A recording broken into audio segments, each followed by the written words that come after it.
Jadi saya resah. Terus saja saya resah.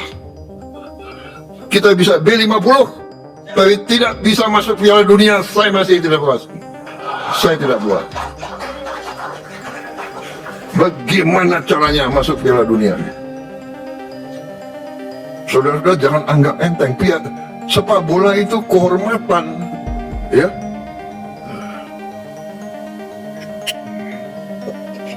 Siapa yang bertanggung jawab? Dari mana? Erick Thohir mana? Tapi kalau dari Pak Eriknya sendiri ada etikat untuk mundur dari Semua aturan dari FIFA.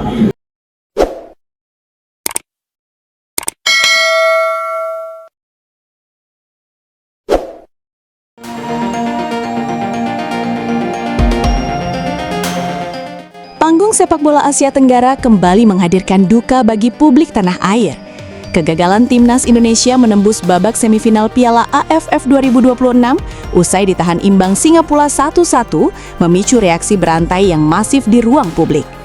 Bagi para pecinta sepak bola nasional, terhentinya langkah Garuda di fase grup bukan sekedar kekalahan biasa, melainkan pengulangan rapot merah yang menyisakan kepedihan mendalam.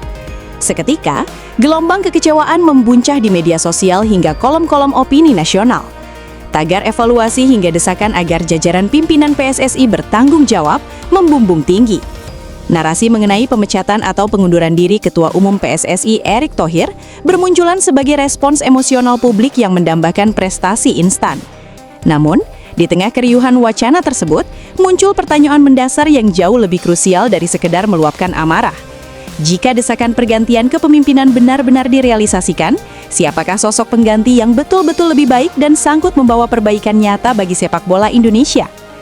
Sebelum menakar siapa kandidat pengganti yang ideal, publik perlu memahami secara jernih batas-batas hukum dan tata kelola organisasi olahraga internasional. Berbeda dengan jabatan menteri atau posisi dalam kabinet pemerintahan yang menjadi hak prerogatif Presiden Republik Indonesia, posisi Ketua Umum PSSI diatur secara ketat oleh Statuta PSSI dan Statuta FIFA. Pertama, independensi dari intervensi pemerintah. FIFA melarang keras adanya intervensi atau campur tangan langsung dari pemerintah terhadap Federasi Sepak Bola Nasional.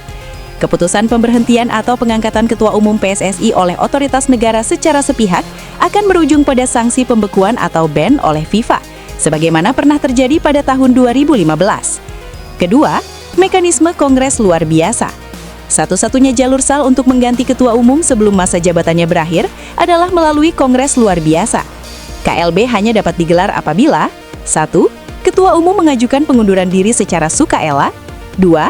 Diusulkan oleh setidaknya 2/3 dari total pemilik suara yang terdiri dari asosiasi provinsi, Asprof, Liga 1, Liga 2, Liga 3, dan asosiasi terkait.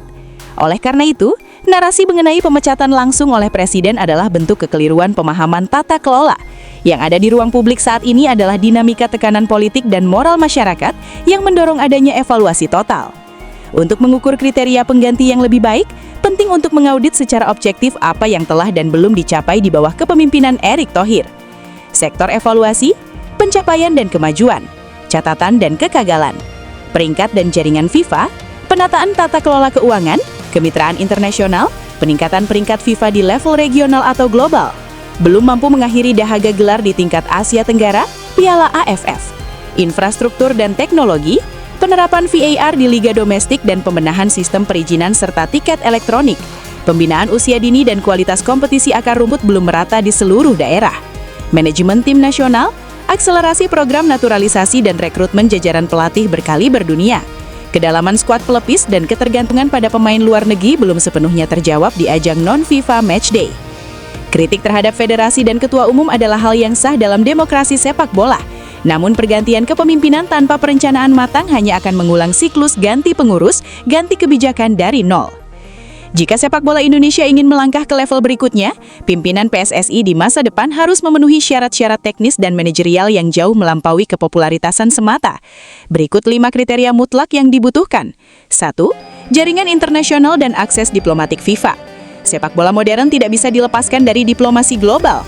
Sosok pengurus baru wajib memiliki kedekatan personal dan akses langsung ke markas FIFA di Zurich. Tanpa koneksi internasional yang kuat, Indonesia akan kesulitan memperjuangkan agenda strategis seperti hak tuan rumah turnamen internasional maupun perlindungan regulasi pemain. Kedua, kemampuan finansial dan kemandirian industri.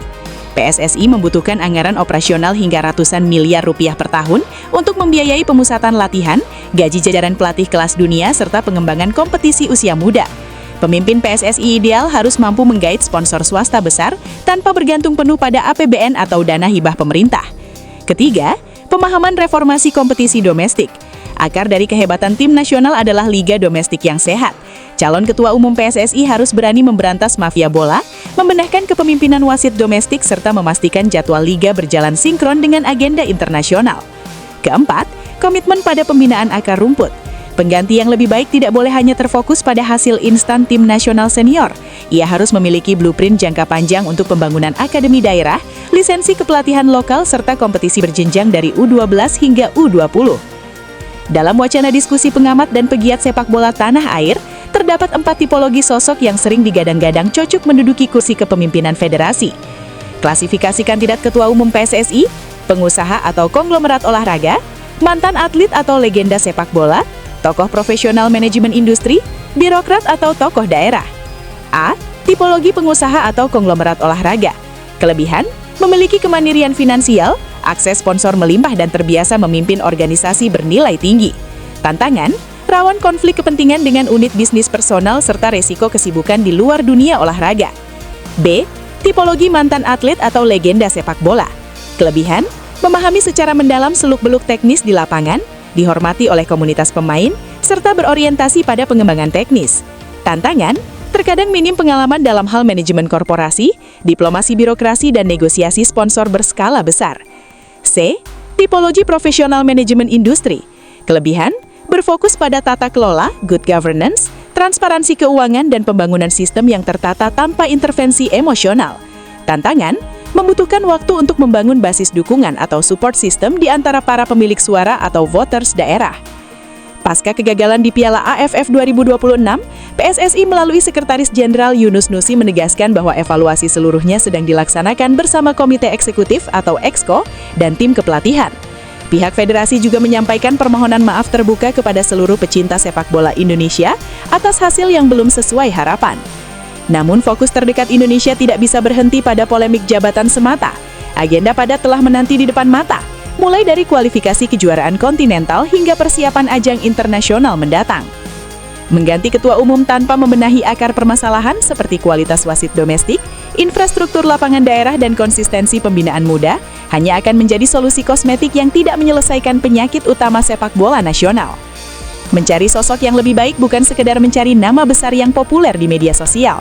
Sepak bola Indonesia membutuhkan sistem kepemimpinan yang berkelanjutan, di mana siapapun yang duduk di kursi Ketua Umum PSSI tetap terikat pada master plan pembangunan sepak bola nasional yang tidak berubah-ubah setiap kali terjadi pergantian pengurus. Kegagalan di Piala AFF 2026 harus dijadikan momentum otokritik yang dingin dan rasional. Publik dan supporter perlu tetap kritis namun konstruktif, tanpa terjebak narasi disinformasi atau hoax politik. Federasi wajib mentransparansikan hasil evaluasi kinerja teknis pelatih dan pengembangan pemain. Stakeholder sepak bola harus memastikan bahwa proses kepemimpinan di PSSI berjalan sesuai kaidah tata kelola olahraga yang sehat, profesional, dan bebas dari kepentingan jangka pendek.